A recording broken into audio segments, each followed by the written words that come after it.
अब हाम्रो यस एनसीएसएस वनभोज कार्यक्रमको निम्ति आज पाल्नुभएका मध्ये आजको लेजेन्ड पनि हुनुहुन्छ। रूपन्देही क्रिकेटलाई सँगालेर सम्हालेर अगाडि बढाउन अहोरात्र खटिरहनु भएको छ। मैले आजसम्म उहाँ जस्तो लेजेन्ड मान्छे भनौँ न पहिला पनि रूपन्देही क्रिकेटलाई चाहिँ नि अगाडि बढाइराख्नु भएको व्यक्तित्वहरू हुनुहुन्थ्यो र अहिले पनि सबै आफ्नो तौरबाट लागिराख्नु भएको छ र अहिले हाम्रो जल्दा बल्दा रूपन्देही क्रिकेट संघका अध्यक्ष हुनुहुन्छ। उहाँको कामप्रति म नतमस्त हुने गर्दछु। जहिले पनि म लुम्बिनी खोक्री क्लबमा रहँदा पनि कुनै कार्य गर्दाखेरि उहाँको नाम अग्रपंक्तिमा राख्थे म र अध्यक्ष पनि हुन्थ्यौं र आज म निम्ताउन चाहन्छु अब रूपन्देही क्रिकेटदेखि नेपाल क्रिकेट संघसम्म चाहिँ नि अहिलेको गतिविधि र आउने गतिविधिहरू भनिदिनु न। आजका मुख्य आकर्षक हुनुहुन्छ रूपन्देही क्रिकेट संघका अध्यक्ष श्रीमान प्रशान्त मल्लजी। धन्यवाद माधवजी। तपाईले जुन शब्द खर्चिनु हो मेरो सम्मानमा वास्तवमा म त्यसको कति लायक छु या छैन त्यो किनभने मभन्दा लिजेन्डहरू यहाँ हुनुहुन्छ। जो म 51 सालमा रूपन्देही क्रिकेट टिममा पर्दा मेरो पहिलो क्याप्टेन जङ्गबहादुर थापा अनि हाम्रो सञ्जय गुरुङ सर त्यो टिममा हुनुहुन्थ्यो। बसन्त साई जुन चाहिँ नेसनल जिल्ला वाइज पहिलो नेसनल थियो त्यसमा हामी हाम्रो जङ्गबहादुर थापाज्यूको नेतृत्वमा हामीले गोल्ड मेडल रूपन्देहीलाई ल्याएका थियौँ। हुन त म त्यो नेसनलमा एक्स्ट्रा प्लेयरको रूपमा म बाहिर बसेर ताली पिटेँ तर त्यो एक्स्ट्रा भए पनि कन्ट्रिब्युसन पानी बोकेर भए पनि गोल्ड मेडल मेरो छातीमा छ। त्यो गर्व हो किनभने त्यो बेला 14 जना एउटा टिम हुन्थ्यो। त्यो एउटा प्राउड हो। लिजेन्ड भनेको उहाँहरू हो। उहाँहरूलाई हेरेर हामी अगाडि बढेको हो। वास्तवमा भन्ने हो भने क्रिकेटमा जो छिर्यो एउटा नसा हो क्रिकेट। यसबाट कोही पनि निस्किन सक्दैन। यो एडिक्सन हो। ड्रग एडिक्टलाई रिह्याबमा लगे जस्तो हामीलाई पनि क्रिकेटबाट निकाल्न एउटा ट्रिटमेन्ट सेन्टरमा 6 महिना लाग्न पर्छ अनि मात्र हामी निस्किन्छौँ। अब जङ्गबहादुर थापा उहाँको इतिहास बताउँछु। सुनौलीमा बस्नुहुन्थ्यो। बर्डर भनेको हरेक हुने काम पनि नहुने काम पनि। उहाँका साथी सङ्गती अरबपति छन् तर उहाँ यो क्रिकेट नामक यो ड्रग्समा लाएर हिरोइन या चरसमा लाएर उहाँ आर्थिक रूपमा एकदम सम्पन्न हुनुहुन्न विपन्न पनि हुनुहुन्न। उहाँले आफ्नो जिन्दगी किल गर्नुभयो। बसन्त साई ग्रेजुएट त्यो बेलाको आजभन्दा 25-30 वर्षकै ग्रेजुएसन गरेको आज डिआइजी जर्नल हुने मान्छे क्रिकेटमा लाएर उहाँ आज पनि स्ट्रगल गरिरहनु भएको छ जीविकोपार्जनको लागि। कति गाह्रो छ भित्री रूपमा। उहाँ बिहान जाडोमा जानुहुन्छ किनभने त्यो नगरिकन किनभने क्रिकेटमा सारा जीवन सुम्पिनु हो। अब के गर्ने किनभने ऊर्जावान समय उहाँले गुमाइसक्नुभयो होइन। त्यस्तो हुन्छ क्रिकेटमा लागेको यो आशा गुरुङजी यो क्रिकेटको नसाले उहाँ बर्बाद भइसक्नु भएको थियो भन्नाले क्रिकेटको अहिले शुभचिन्तक हुनुहुन्छ। क्रिकेटलाई अलिकति बिचमा 50% छोडेर उहाँ आज एउटा ठुलो बिजनेसम्यान हुनुहुन्छ। सञ्जय सरकै कुरा गरौँ उहाँ आज पनि स्कुल भन्न उहाँको आफ्नै स्कुल छ र उहाँले क्रिकेटमा टाइम पाउनु भएको छ उहाँलाई छोड्छ।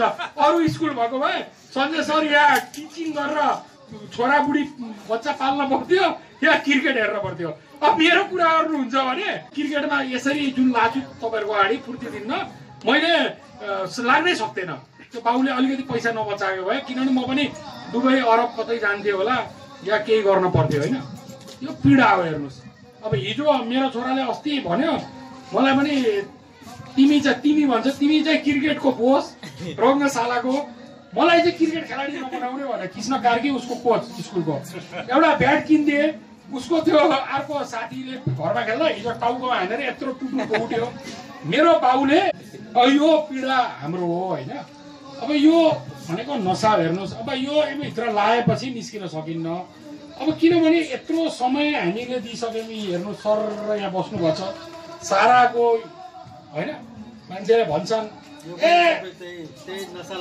तपाईँहरूकोलाई पनि धेरै यो नसा लागिरहेछ तपाईँहरूको पनि अब बुढी बच्चा परिवारबाट यो आउँछ तपाईँहरूको पनि यो नसा हो तर यो नसा हाम्रो राष्ट्रको लागि हेर्नुहोस् सबैभन्दा पहिलो राष्ट्र त्यसपछि परिवार त्यसपछि आफू हो त्यही भएर आज हाम्रो राष्ट्र विश्वमा चिनेछ पृथ्वीनारायण शाहको हिजो सबले जन्म जयन्ती मनाए ए हाम्रो लिजेन्ड भगवान हाम्रो यो दुनियाँ गरे उसको योगदान थियो नि त हो हामी पृथ्वीनारायण छैन तर तपाईँ हामी सबै पृथ्वीनारायण शाह हो किनभने आज हामीले यो राष्ट्रको क्रिकेट मार्फत यो राष्ट्रलाई विश्व सामु पहिचान गराउन हामी अगाडि बढेछौँ खाना दुई छाक त त्यो कुकुरले पनि पाउँछ जोगाड गर्छ खान्छ खाएर मात्र हुन्न हेर्नुहोस् यो धरतीमा जन्मेपछि तपाईँ हामीले यो योगदान दिएर जान पर्छ यो योगदान चाहे हामीले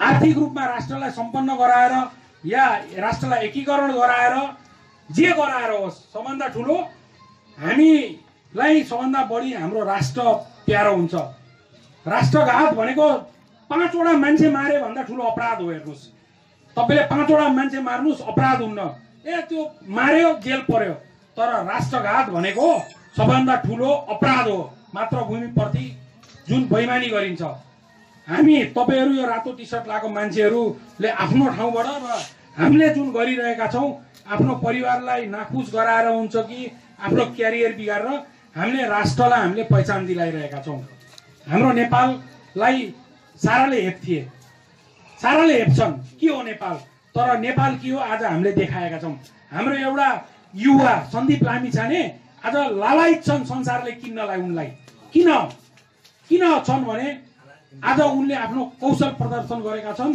र नेपाललाई संसारमा गुगलमा खोज्ने अब करोडौं भइसके नेपाल के हो भनेर त्यही भएर यो क्रिकेट एउटा खेल मात्र हैन यो संस्कृति हो यो कल्चर हो यो एउटा राष्ट्रप्रति समर्पण हो म यही भन्छु त्यही भएर मैले भन्छु म बाँचिन्जेल जति बाँच्छु यो धरतीमा मेरो चाहे जो नाखुस हुन् चाहे जे हुन् म क्रिकेट संघमा रहूँ नरहूँ मैले आफ्नो सकेसम्म म क्रिकेटलाई गर्ने हो क्रिकेटको लागि मर्ने हो हुन सक्छ मैले जति गर्नुपर्ने त्यो मैले व्यक्तिगत रूपमा या हाम्रो रूपन्देही क्रिकेट संघले अझ गर्न पर्थ्यो होला त्यति सके छैनौं किनभने नेपालमा अहिले धेरै मान्छेहरू निस्केका छन् जसले क्रिकेटलाई धेरै अगाडि बढाएका छन् हाम्रो टिमका खेलाडीहरू भनौं या हाम्रो जुन यो फ्रेन्चाइज लिग गरेछन् उहाँहरूले धेरै गर्नु भएको छ आजको दिनमा हामी त्यो गर्न सकेका छैनौं किनभने हाम्रो त्यो जुन ऊर्जाशील समय छ त्यो सायद हामी क्रस गरिसक्यौं हामी 40 42 45 भइसक्यौं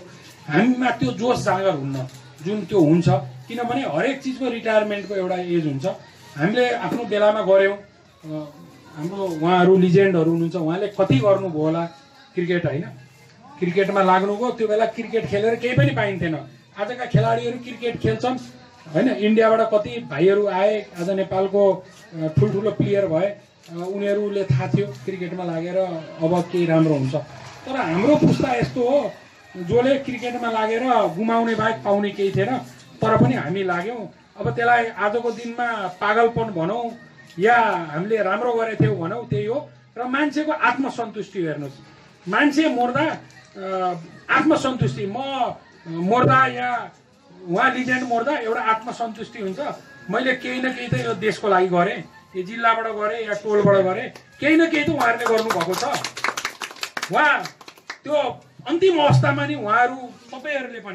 तपाईहरु लिजेन्ड हुनुहुन्छ र हामी छौं हामीले यो देशप्रति केही न केही गरेरै मर्ने छौं त्यो यो भावना हो हेर्नुस् हैन त्यो भावना हो हामीले गर्ने हो हामी क्रिकेटलाई गर्छौं हामी मिल्ने हो डिफरेन्सेस हुन्छ साथीभाइमा परिवारमै दाजुभाइ बुढाबुढी बाउआमा बीच पनि डिफरेन्सेस हुन्छ मतभेद हुन्छ हामी बीच पनि होला मतभेद त्यो आफ्नो ठाउँमा छ तर सबैको एउटै उद्देश्य छ क्रिकेटलाई अगाडि बढाउने र क्रिकेट मार्फत यो राष्ट्रको नाम अगाडि बढाउने र क्रिकेटले भोलि हेर्नुस् यो राष्ट्रलाई यो पर्यटनमा आधारित हाम्रो राष्ट्र हो हामीसँग कुनै पनि उत्पादन छैन हामीसँग त्यस्तो केही पनि चीज छैन जसले हाम्रो देशलाई संसारमा चिनाऊ तर हामीसँग एउटै चीज छ हामीसँग पर्यटनमा आधारित धेरै चीजहरू छ विविधता छ, हिमाल छ, हामीसँग के अरे धार्मिक लुम्बिनी छ, जनकपुर छ जुन हिन्दुत्वको एउटा हो केन्द्र हो, पशुपतिनाथ छ,